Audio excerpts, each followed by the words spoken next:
Hi everyone.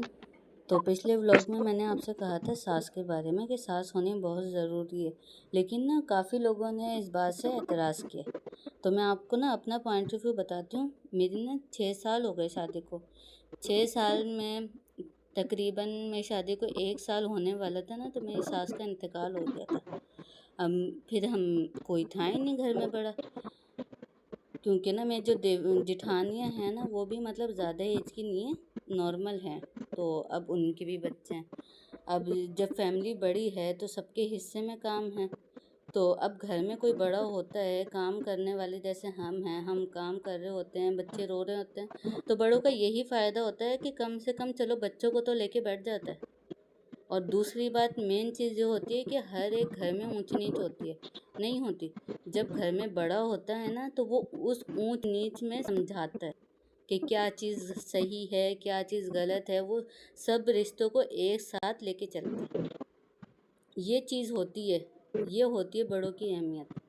लेकिन आजकल तो लड़कियों को पता नहीं क्या है, उनके लिए तो सास ऐसी हो गई कि ना होने के बराबर है, कि बस या तो हम अलग हो जाएं या हमारी सासें ना हो। लेकिन ये चीज़ बहुत ज़रूरी होती है। और दूसरा कि मेरे ना तीन तीन बच्चे थे, तो माशाल्लाह 2 अब हैं और एक का इंतकाल हो गया।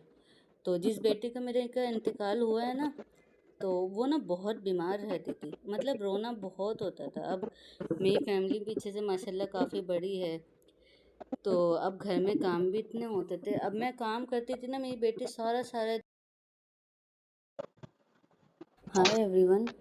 तो पिछले व्लॉग में मैंने आपसे कहा था सास के बारे में कि सास होनी बहुत ज़रूरी है, लेकिन ना काफ़ी लोगों ने इस बात से एतराज़ किया। तो मैं आपको ना अपना पॉइंट ऑफ व्यू बताती हूँ। मेरी ना 6 साल हो गए शादी को।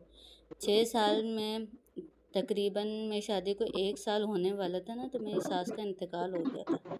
अब फिर हम कोई था ही नहीं घर में बड़ा, क्योंकि ना मेरी जो जिठानियाँ हैं ना, वो भी मतलब ज़्यादा एज की नहीं है, नॉर्मल हैं।